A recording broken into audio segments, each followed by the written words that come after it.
make sure so I can tell you vicious lies and no one will like front me. All you can hear is that. All right. No, I'm so sorry. So, I think I have to move. lymphatic Like, this is system. I know you didn't look at this yet, but I'm still going to ask you questions anyway. What's probably the most important function of the lymphatic system? There you go. You all knew it, right? Immunity, fight diseases. There are two other important functions, one of which you already learned about in the blood vessel chapter.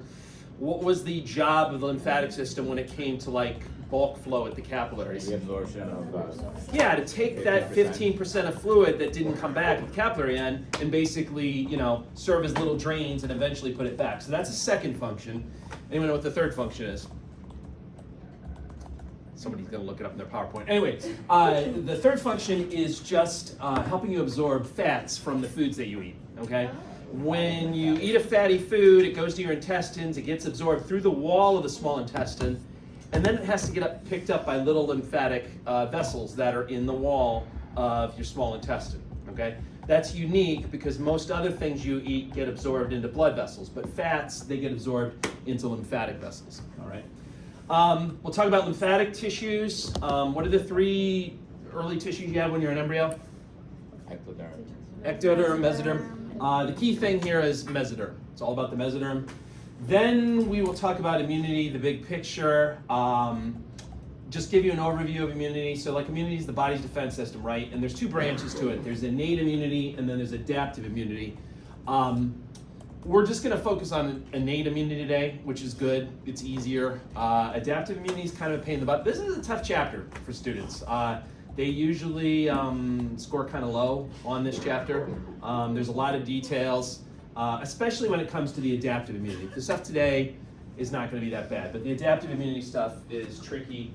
The good news is, if you don't like this chapter, there's only like 7 questions from it on the final exam. So it is kind of underrepresented on the final. Anyway, all right, lymphatic system, it's made up of lymphatic vessels, and then you got this clear liquid that moves through it called lymph or lymphatic fluid.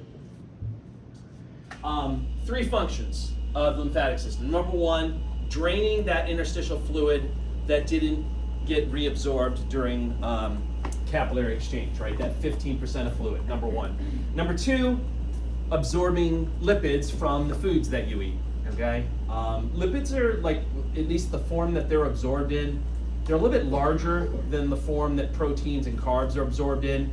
So you need the lymphatic vessels, they're a little bit more porous to be able to absorb them as opposed to like a blood vessel. And then the big one that we're going to spend by far the most time talking about is the immune stuff, okay? What are we talking, when we talk about immunity, what are we talking about protection from? Exactly, I knew you guys were going to say that. So bacteria, viruses, infections, is that it? Is that all it protects against?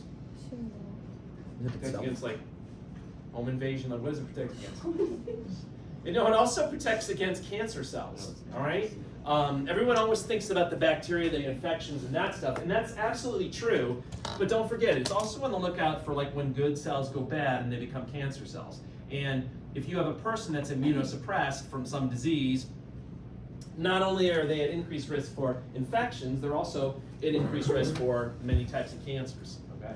So just bear that in mind. So let's talk about the anatomy then. This is kind of the big picture of the anatomy. You've got all these lymphatic capillaries scattered throughout the body. They are the drains that we were talking about in the blood vessel chapter. They're scattered all throughout your tissues, and their whole job is to pick up that 15% of fluid that didn't get reabsorbed, all right?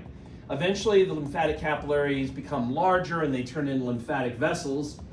And then all of the lymphatic vessels will stop off at lymph nodes, okay? Anyone know what happens at lymph nodes? Anyone know? It gets swollen? Yeah, Well, that's true. Why is it getting swollen?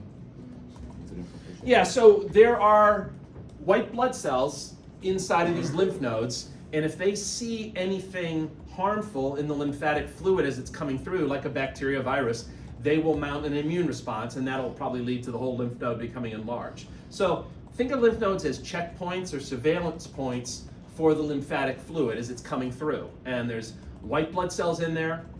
There's also fibers that kind of form a net that can trap like large invaders in there as well. But they're a checkpoint for the lymphatic fluid. As you leave the lymph nodes, the lymphatic vessels become larger and larger. Eventually, they're known as lymphatic trunks. And then finally, they become one of two lymphatic ducts. There's a right lymphatic duct, a left lymphatic duct, and these guys are going to empty into, anyone remember what veins I think I mentioned that they dump into? I think I told you guys. I'll give you a hint. It's the veins that, what's that? The tibial? The jugular? No, you're close. What's the ones that are underneath your clavicles? Subclavicle. The subclavian veins. So Subclavian. there's a right lymphatic duct that empties into the right subclavian vein. There's a left lymphatic duct that empties into the left subclavian vein. So ultimately, all that fluid that didn't come back, that 15% that didn't immediately come back, it eventually comes back because these guys are going to dump it into the subclavian veins. Okay? So those are kind of like the lymphatic, vessels and passageways. Then you've got the organs, and they like to put them into two groups: primary lymphatic organs and secondary lymphatic organs. Does anyone know what it takes to be a primary lymphatic organ, or what happens at primary lymphatic organs? All right, well, I had very low expectations, and I gotta say you're meeting them. Good. Anyway, primary lymphatic organs are where your immune cells are either made or where they get their training. So you already know this, where are all blood cells made? Red bone marrow. All right, so red bone marrow is one of the primary lymphatic organs, okay? Now, most of your white blood cells get their training while they're in the red bone marrow, with the exception of what? Anyone remember the white blood cell I said has to go someplace else? Yeah, so T lymphocytes, they have to get their training elsewhere. Where do they go to get their training? The thymus. So those are the two primary lymphatic organs, the red bone marrow and the thymus. All the other lymphatic organs are going to be secondary lymphatic organs. Secondary lymphatic organs are like the job sites where the immune cells go after they get their training. Okay, so they're born and they get their training in the primary lymphatic organs, then they leave and they go to one of these job sites. And by job sites, I mean like your lymph nodes, your spleen, your tonsils. And they're just going to hang out there, and they're going to wait around to see if they ever encounter a bacteria or a virus, and then they'll mount an immune response. Okay? So lymphatic fluid then, we can just call it lymph. It's usually clear except in the intestines, and that's because of the high fat content.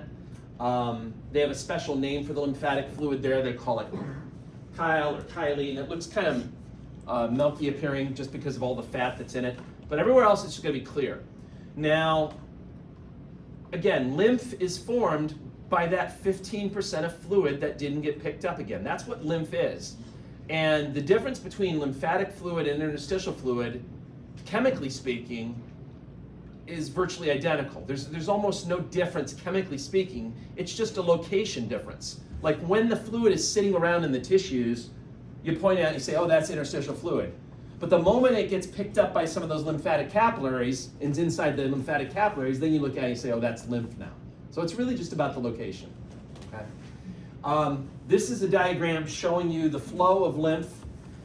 It's always from, the outer reaches of your body, always towards the central veins. And by central veins, they mean the subclavian veins. So you start all over your body, out in your tissues, with the little lymphatic capillaries. They're the drains that pick up the 15% of fluid. They eventually then become larger lymphatic vessels. And those large lymphatic vessels are going to stop off at the lymph nodes. Now, notice the name up here, afferent lymphatic vessels. Anyone remember when we used the word afferent in AP1? Moving away? Moving toward. So afferent means to move towards something. And like in AP1, we talked about afferent neurons because they take the signal toward the central nervous system. Anyway, in this case, afferent lymphatic vessels are called that because they're bringing the lymphatic fluid towards the lymph nodes. The lymph nodes will then check out the fluid as it's moving through. There's white blood cells that live in the lymph nodes. They'll look at it. There's little nets that'll trap things. And then as the fluid leaves the lymph nodes, it's going to follow the efferent lymphatic vessels. And efferent means to move away from, right? Eventually, you converge on one of those two ducts, either the right lymphatic duct or the left lymphatic duct, and they're going to dump into the subclavian veins, okay? One big difference between the lymphatic system and the cardiovascular system is, well, let me back into this a different way. What's the other name for the cardiovascular system? Circulatory system. And that's because it forms a circuit. You can pick a spot in the cardiovascular system, in some artery, some vein, or inside the heart. And you can pick that spot, and you know if you start there and you follow it all the way around, eventually you'll come back to that same spot. It's a circuit, okay? This is not a circuit. This starts in one place, but then it ends in a different place, okay? It starts out in the tissues of the body, and then it ends when it dumps the fluid into the subclavian veins. It's not a circuit.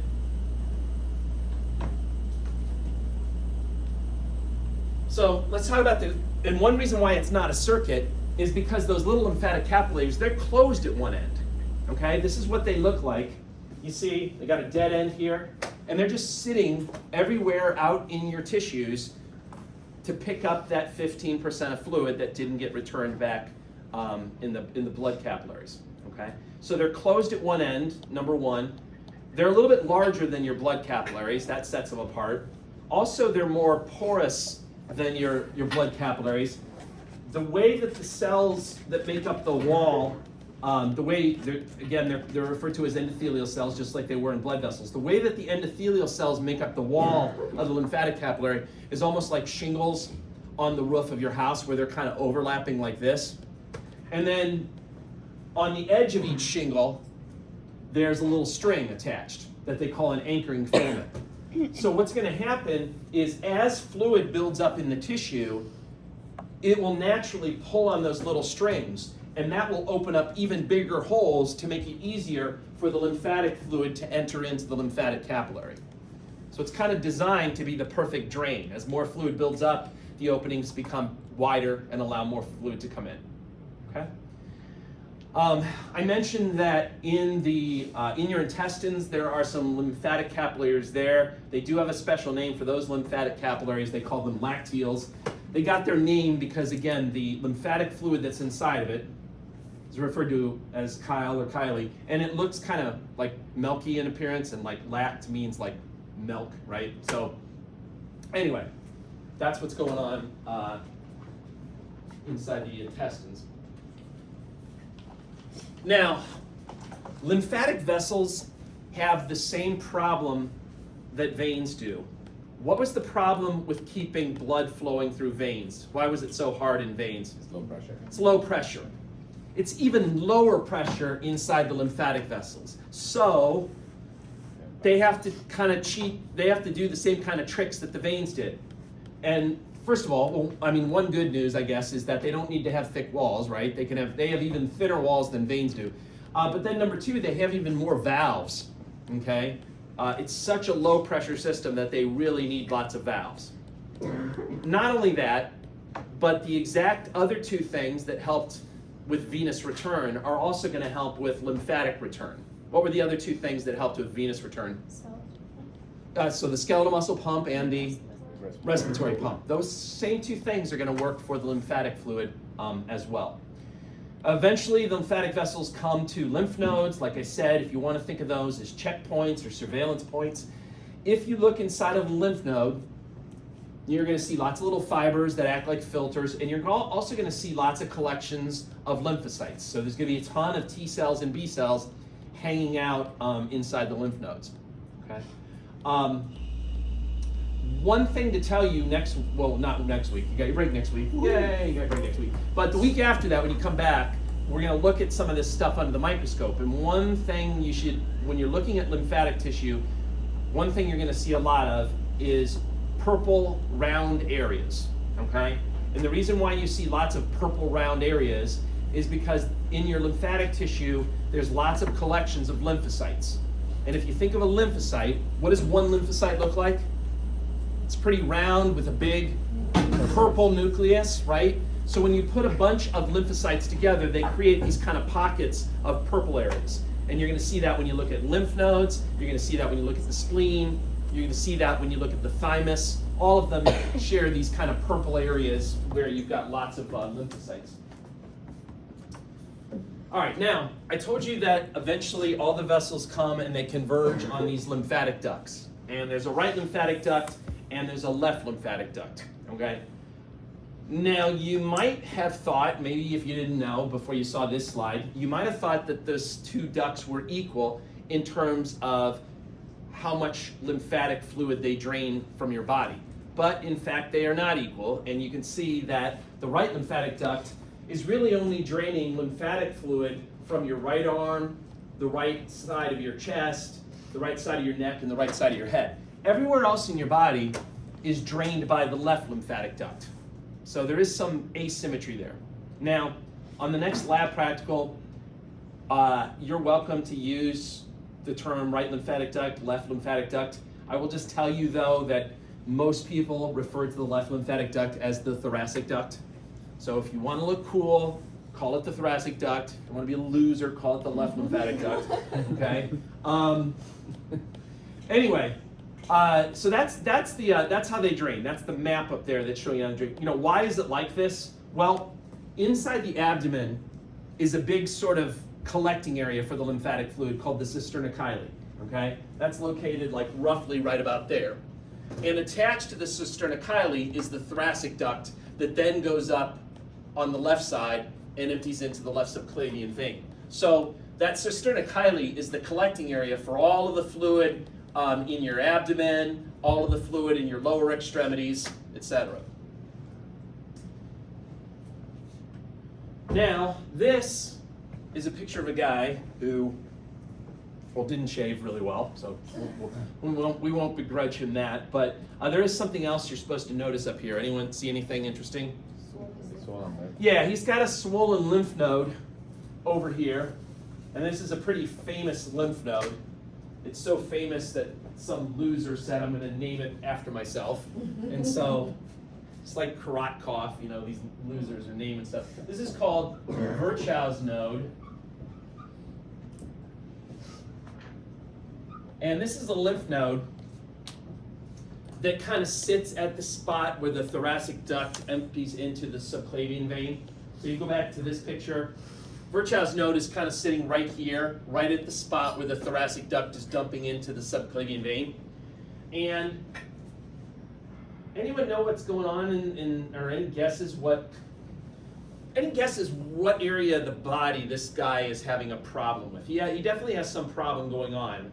Based on that previous diagram and what I said on the previous diagram, any guess where in the body he might be having a problem? The left side? What's that? The left side? Okay, that's a very good guess, but also, what else was that thoracic duct connected to? It was connected to the cisterna chyli, which is in the abdomen. This node, if you see it on a person, usually indicates a problem. It usually indicates, or let me rephrase that. It often indicates a person that has stomach cancer. Okay, if you go back to this, you know, the stomach is down here. The cancer cells will drain into the cisterna chyli, and then there's basically no stop on any lymph nodes as the thoracic duct is going up. It's not until you get up in that area that you have some lymph nodes, and so they can then become affected by the cancer cells, and you'll see an enlargement there, and you know that's oftentimes what happens. Okay, doesn't necessarily mean it, but typically it's associated with stomach cancer. I know all the hypochondriacs in the room are suddenly doing this move. Hell yeah. Right. Now, the thing that keeps lymphatic fluid moving, what makes lymphatic fluid move? One word? Pressure. Pressure. It's all about pressure, but it's low pressure. So that's why you need the valves. That's why you need the skeletal muscle pump. That's why you need the respiratory pump, just like with the veins. As you know, what's the name for when extra fluid accumulates in the tissues? What's that problem called? Edema, okay? Now, there's lots of causes of edema, and you're gonna, in your clinical practices, you're undoubtedly gonna see different patients that have edema. We all usually have a little bit of edema, like in our feet at the end of the day, especially if you have a job where you're on your feet a lot, right? So it's natural to have a little bit of edema, but you'll see some pretty significant cases of edema. For example, people that have heart failure, when their heart's not pumping properly, the blood sort of backs up in the veins, and the veins become higher pressure than they should be, and that forces some of the fluid out of the veins and into the tissues. And so you can get significant edema in someone that has heart failure. You could see it if it's right-sided heart failure. Then you can see swelling like in their legs and things. If it's left-sided heart failure, the fluid can actually back up in their lungs, and they can get what's called pulmonary edema, and then they can have problems like with breathing because of the fluid that's accumulating there. So anyway, there's lots of different causes of edema, and I'm not going to go into all of it. A lot of it has to do with understanding that bulk flow and that capillary exchange that you learned about. But one of the most significant causes of edema is if you block the lymphatic drains. Okay? Those lymphatic drains, I know maybe 15% of fluid doesn't sound like a lot to you, but over a 24-hour period, that's a huge amount of fluid. And if you block those lymphatic drains, you can get significant edema. And here's a picture of a guy that has blocked lymphatic drains. Okay? Those, what are you laughing about? Those are, that is his scrotum there. That thing that looks like a beach ball, that is his scrotum. Okay? I mean, you can see his legs, you can see his arms. I mean, he is in super bad shape. I mean, first of all, it's amazing how much the skin of the scrotum can stretch, right? That's pretty amazing that it can even stretch that much. Now, this didn't, I don't want you to think that like this happened overnight, okay? This guy didn't just like go to bed fine and then wake up with like this beach ball between his legs, okay? It took a while to happen. Also, you can probably tell by the age of the photograph. This is a really old photograph. Fortunately, you don't see people that have this condition anymore. I don't think you see it anymore. Maybe in some third world countries you do. He has widespread blockage of his lymphatic vessels. Anyone know what caused it in this guy? It's kind of gross, actually, what his problem is. What caused the blockage of his lymphatic system? Parasite? Yes, it is a parasite. Yeah, it's something called a filarial. Spelling wrong. Filarial worm I was in Waterbury over the weekend. infection. So, a filarial worm infection. That was the parasite that he's infected with. It's a, well, first of all, I want you to understand that when they say worm, it's not like a big long earthworm. It's not like he was chowing down on earthworms, and it's not like that, okay? These things are actually very, very small. But you can get them from drinking or eating like contaminated water or contaminated foods. I thought that was the one And that you pee when in you if I was ingest pee. these worms, these crazy things, they penetrate, they get absorbed through the wall of your small intestine. And then, for whatever reason, these stupid worms, this is where it gets really gross, I hope you haven't eaten yet. These stupid worms, they like to lay their eggs inside your lymphatic system. So, and they affect like all the lymphatics in the body. And that creates a widespread blockage like you're seeing in this guy here, okay? Now, we have better sanitation these days. We also, since this guy had his problem, we also developed anti-parasitic drugs that you can take that are very effective that will kill this, okay? But back, 100 plus years ago, you could see people that had this a problem. It's a filarial worm infection. It's a big deal. Are you going to see anybody like this? No, of course not. But you will see people that have edema due to blockages of the lymphatic system, and especially if you end up somehow caring for breast cancer patients. In breast cancer patients, they have, the tumor in the breast. When breast cancer spreads, anyone know one of the first places it usually goes? It goes to the lymph nodes, specifically what lymph nodes? Inside your armpit, okay? The axillary lymph node group. And one of the things that they do for treatment for breast cancer patients is, not only do they have to take out the lump where the actual cancer is, they have to look and they have to stage it, and they have to see, did it spread outside the breast? Did it go to the lymph nodes? So they often have to do what's called an axillary lymph node dissection just to check and see, are there any cancer cells there or not?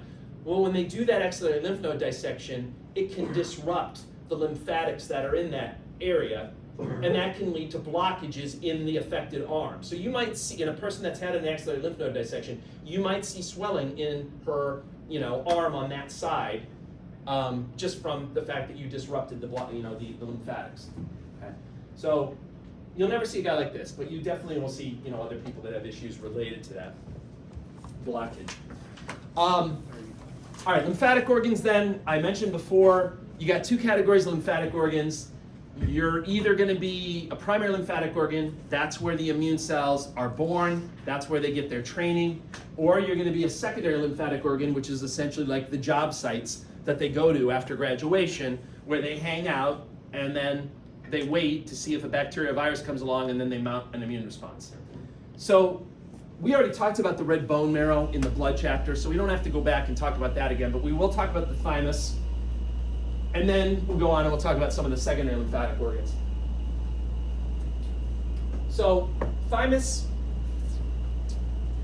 like many solid organs in the body, they, when you have a solid organ, like let's take, for example, something you already learned about, the adrenal gland. What did we call the outer area of the adrenal gland? The cortex, and then the inner area was the medulla. They do that a lot in A and P2 when you talk about solid organs. You'll hear it again, like when we talk about the kidney, you'll hear it like with just a whole bunch of other organs of the body. Same thing with the thymus. There's an outer part called the cortex, and then there's an inner part called the medulla. Now, the thymus you should think of as the training center for T cells, okay, or T lymphocytes, whatever you want to call them. All other white blood cells get their all other white blood cells are born and get their training while they're in the red bone marrow.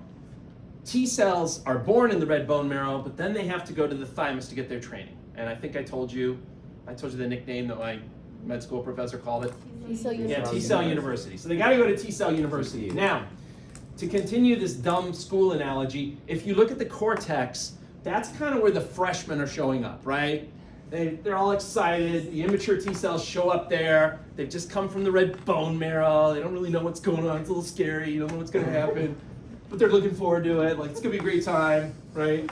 And then they get beaten down. As they go through the college experience, they get beaten down by the mean teachers that are there. And the mean teachers are called dendritic cells and specialized epithelial cells. And they help educate the T cells through a process that we'll talk about when you get back called positive selection. Basically the T cells, they have to be able to recognize foreign invaders and learn to attack them. At the same time, though, they have to learn to recognize your own body cells and not attack those. And I guess that's a tough training. I guess that's a tough lesson to learn, okay?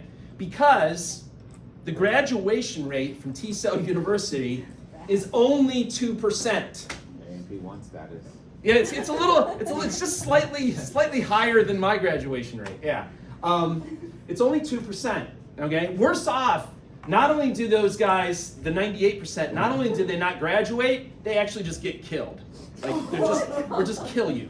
Okay, so only 2% of the incoming freshmen actually make it to graduation and get their diplomas and all that. The other 98%, they get ridiculed, made fun of, beaten down, given tough exams, and then at the end they just get killed. They get jumped. Yeah, you really are getting screwed over. So by the time you get to the medulla, there you have the winners. You have the graduates, and they're going to leave then. They're going to leave the thymus, and then they're going to go to places like secondary lymphatic organs. They're going to go to lymph nodes. They're going to go to your spleen. They're going to go to your tonsils. Okay. Now, the thymus itself, as you know, it sits in the mediastinum. It sits sort of superior and anterior to the heart. You don't really see it in adults, though. As you get older, it shrinks, and it just basically gets replaced by fatty tissue. The best place to see like a thymus is in like a young child, like an infant, okay? And that's one of the theories behind why we do become more prone to infections as we get older. One of the theories is that, well, the thymus has sort of shut down by that point, and it's not doing the education, like it used to. It's still there, or does it go away? There might be a little bit of thymic tissue, but it's essentially like non-functional at that point. Yeah. most of the models that we have in class of the heart, as you guys already know, do not show the thymus, right? I don't know if they just like didn't want to confuse anybody, or it was extra plastic and they didn't want to pay for it because they were cheap. I don't know what's going on. But we do have, the only model that we have that has the thymus actually on it is this one, right?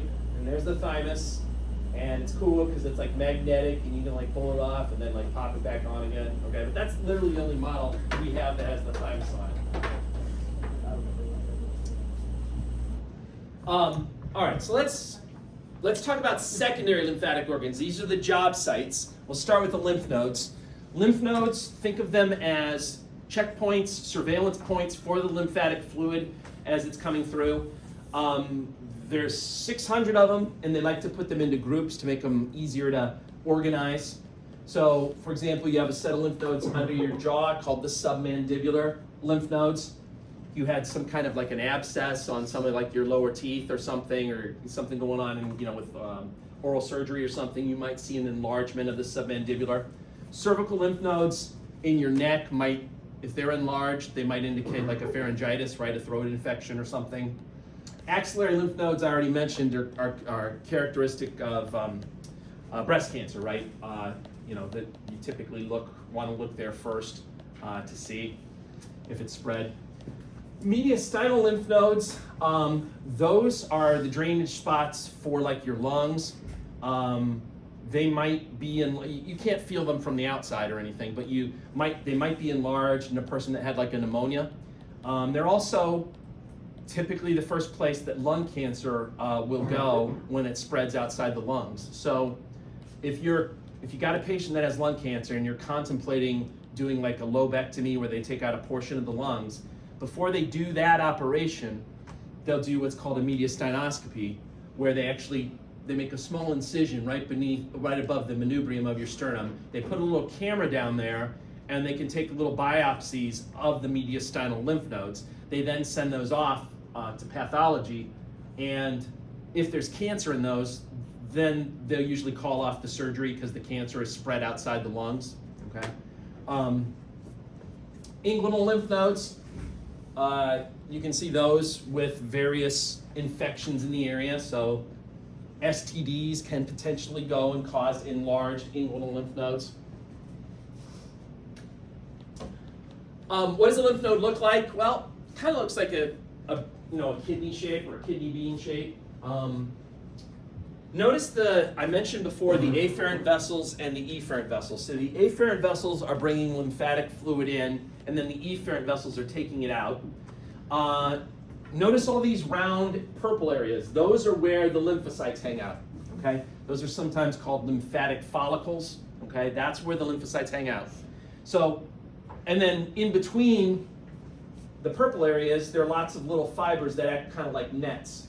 So the lymphatic fluid is going to move through here, and as it does, the lymphocytes are going to look at it. They're going to be like, is there any infection going on? Do I need to do anything? The fibers are going to act like little sort of nets that trap larger microbes and things as it goes through.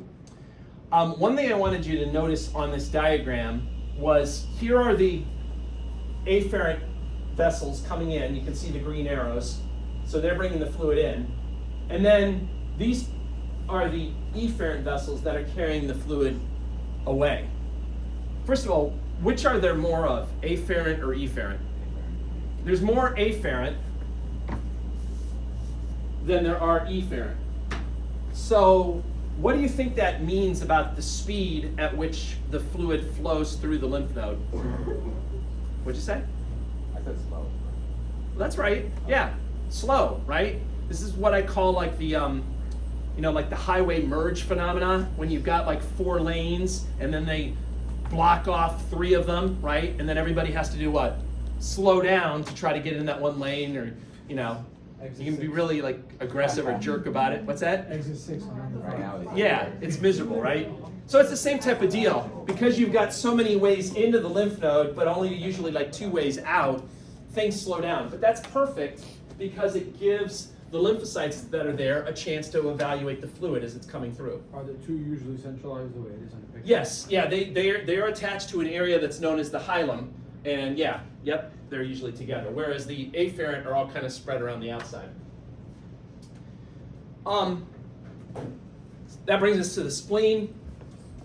Spleen has two areas to it. If you look under the microscope, when you get back, you'll be able to see them. There's the white pulp and there's the red pulp. The white pulp's called the white pulp because that's where the white blood cells are. However, since most of those white blood cells are lymphocytes, and since lymphocytes have big, large purple nuclei, when you look for white pulp, you should look for purple areas, okay? Look for big, it's a little hard to see with this like illumination, but where you see collections of purple, that will be the white pulp. That's where the lymphocytes are. And the purpose of the white pulp of the spleen is kind of to do to the blood what the lymph nodes do to the lymphatic fluid. It's like a checkpoint for the blood, okay? As the blood flows through the spleen, the white blood cells in the white pulp will check it out. Are there any bacteria or viruses or anything in your blood? And if so, then they will mount an immune response against it, okay? So it's very similar to what the lymph nodes were doing, except here it's doing it with blood, whereas the lymph nodes were doing it with lymphatic fluid. The other part you already know about, we talked about it with the blood cells, is the red pulp, okay? The red pulp is where you take the old, worn out red blood cells out of circulation, okay? How long do red blood cells live? 120 days. 120 days, not a second longer. And this is where like the bouncers are. What kind of capillaries do you have in the red pulp? Sinusoids, right? Because they have those big holes there, etc. So that's the red pulp. And basically, that's gonna, you'll see, you know, when you come back, that's most of the spleen. Most of it's gonna be red pulp. So you should just kind of look around with your eyes and try to find pockets of purple, and then that'll be the white pulp, okay? The other thing that happens in the red pulp too is it's a place where platelets can be temporarily stored. So if you have like, you know, an excess number of platelets that you don't need right away, you can store them temporarily in the spleen. That then brings us to development of lymphatic tissue, and again, there's ectoderm, there's endoderm. In this case, it's all coming from the mesoderm, okay?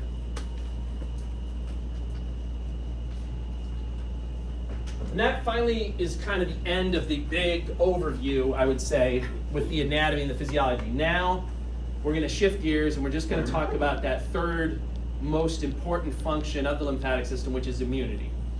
Any questions about the other stuff before I launch into this? What's that? Loads.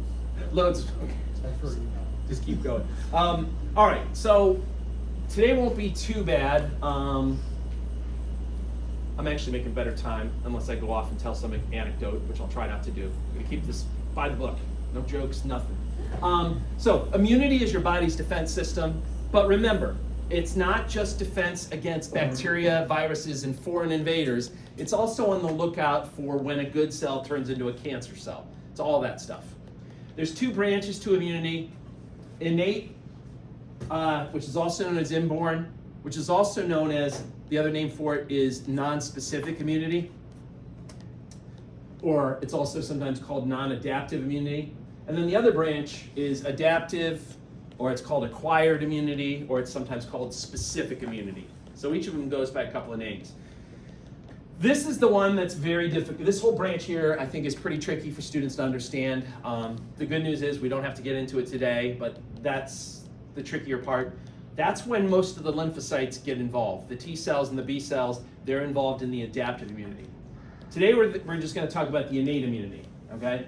Now, one way to think about your immune system is to think of it almost like lines of defense. There's a first line of defense, and then if you break through that, then you have to go to the second line of defense, and then if that doesn't work, you got to go to the third line of defense. The first two lines of defense we're going to talk about today because they're part of the innate immune system. If those fail, then you have to go to the third line of defense, and that's provided by the adaptive immunity. Okay. So, what does the word innate mean? Like natural. Yeah, kind of like you're born with it, or natural. It's like within you already, okay? And so you have the innate immune response working pretty effectively right when you're born. Okay, it's present from birth. However, there's two things to know about it. It's non-specific and it's non-adaptive. What that basically means is it doesn't make any attempt to figure out what the foreign invaders are. It doesn't try to figure out, oh, what type of bacteria are you infected with? What kind of virus are you infected with? Okay? All it knows is that, oh, these cells are not a part of me, so I'm going to defend against them. Okay? It doesn't try to figure out what they are, just knows that they're foreign, and it's going to try to protect against them. Okay? That's a huge difference from the other branch, specific immunity, where the lymphocytes actually make an effort to figure out what the particular bacteria or virus is, and then they tailor the response to that particular bacteria or virus. Okay? Non-adaptive, again, that means that it's basically a one-size-fits-all approach. The innate immune response doesn't modify itself based on the specific type of bacteria or virus. Also non-adaptive refers to the fact that the innate immune response does not improve over time, okay?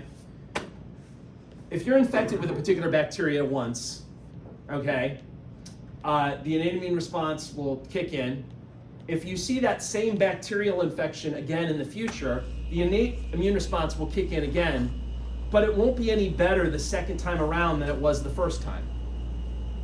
That's a big difference from the adaptive immunity, which learns and memorizes that you were infected before, and the second time you get infected, it's a much stronger, faster response, okay?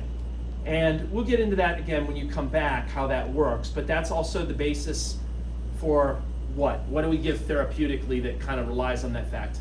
Vaccines. Vaccines, okay? When you give a vaccine, you're basically giving a fake first exposure. You're trying to give them something that looks close enough to the real exposure that it'll kind of trick your body into thinking that it saw this infection already. So that in the future, if you see the infection again, it's kind of like a second exposure, and that response will be a lot faster and stronger. It'll probably be so fast and so effective that you won't even know you're infected, right? And you're essentially like immune. Anyway, that's coming. So let's just talk about innate immunity.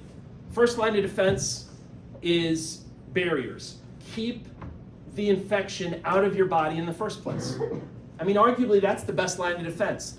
Don't let it inside you in the first place.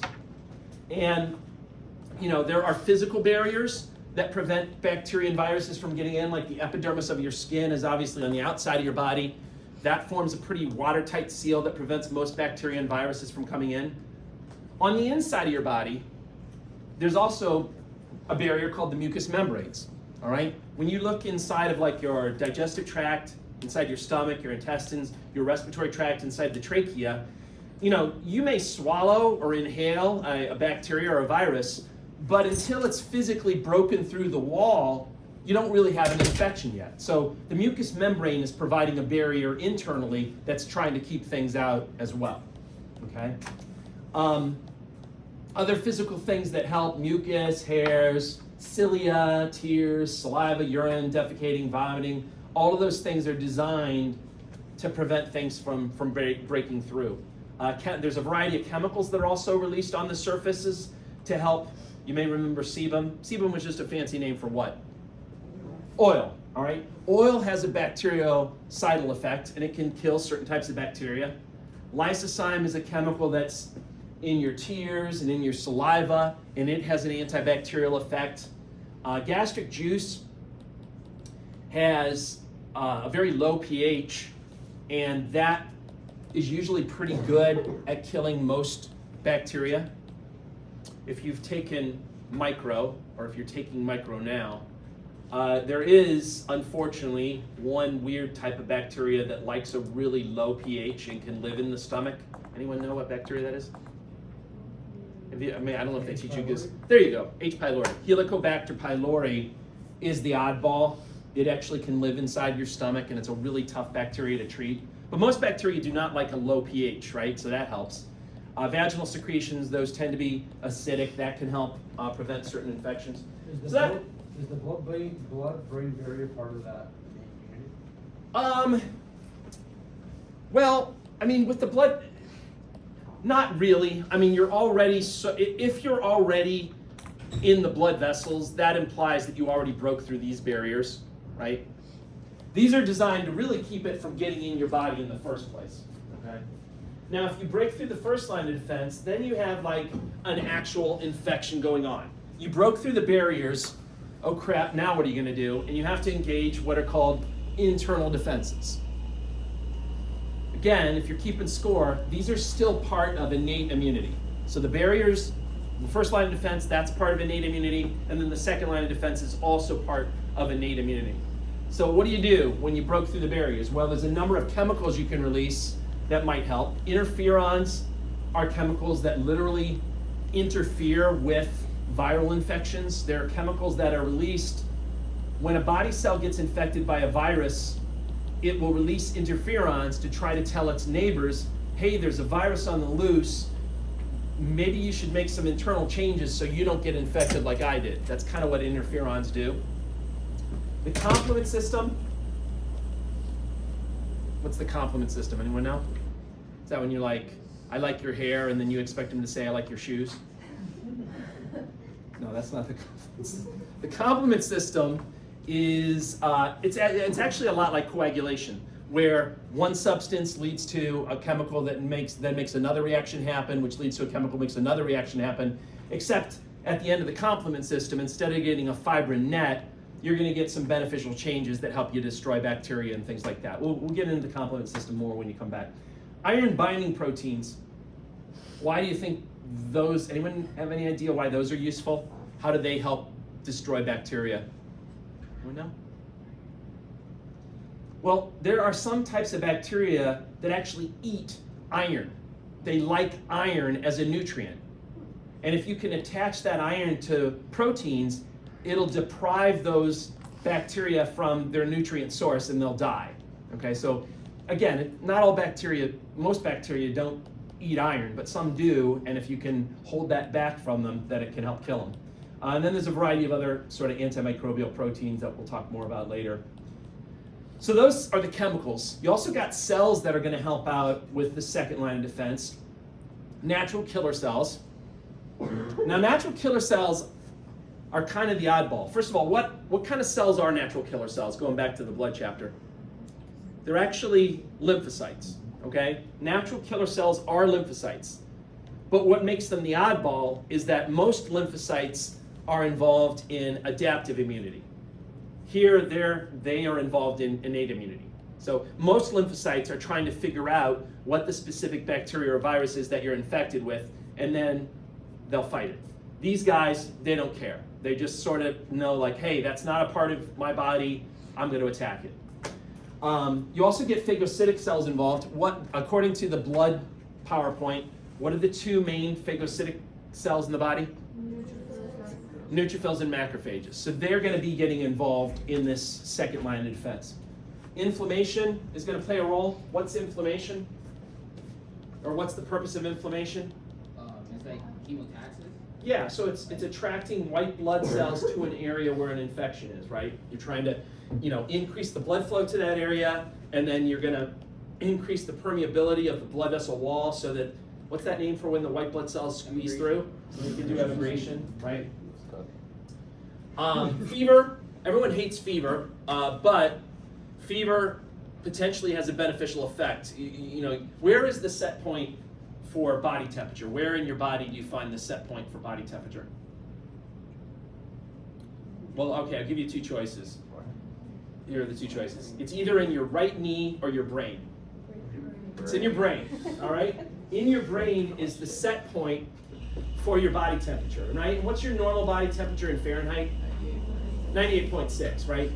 When you have an infection going on, that thermostat will get reset, and it'll be like, oh, your body wants it at 102 now, right?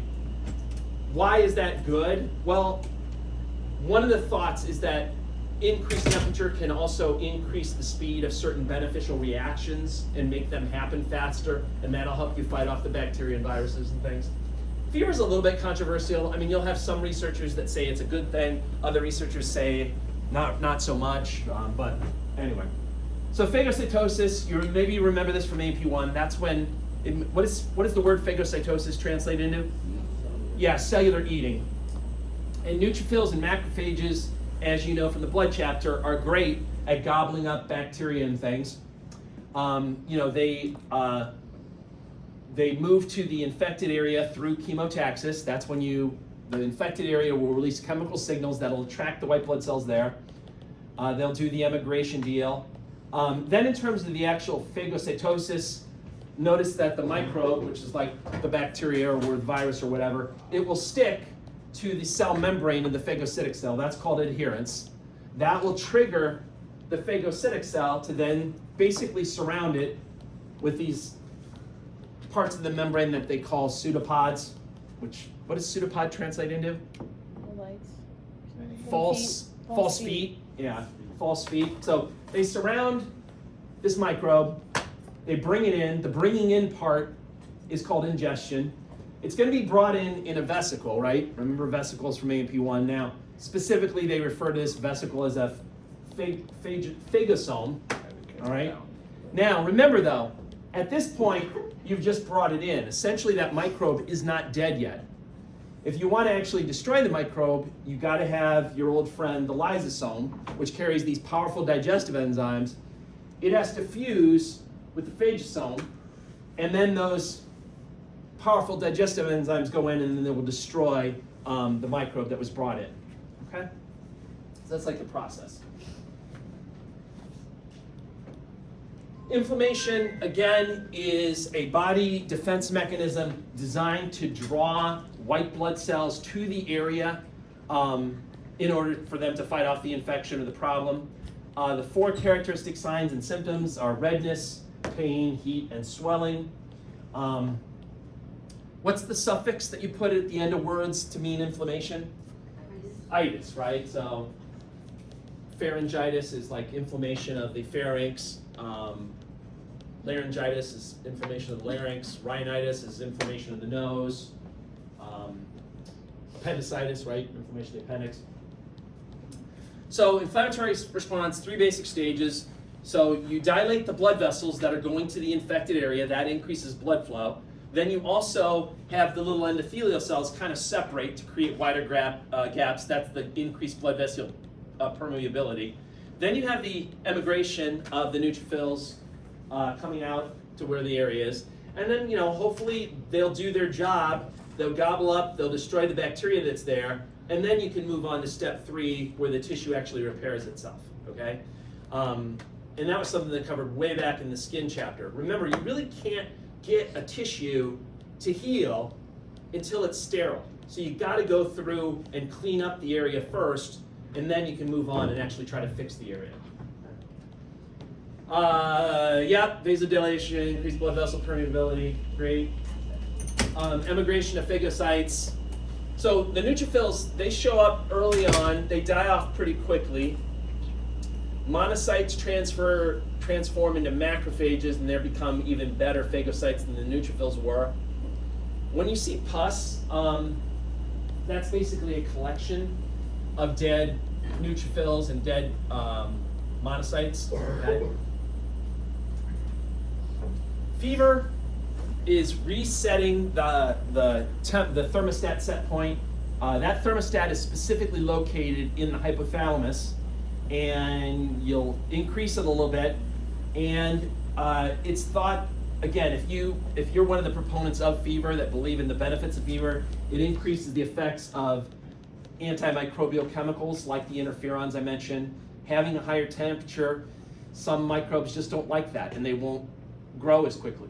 And then lastly, it may help to accelerate body reactions that help your body heal up. Okay? All right, that is it. Any questions about any of that stuff? All right, so I will visit the Scantron machine. Don't follow me. I will then let you know pretty quickly what your grades are. Have a nice break. Stay out of trouble, all that good stuff. Any fun plans for break? I'm going south. Really? Where? South Norwalk. See you tomorrow. He explicitly said don't follow.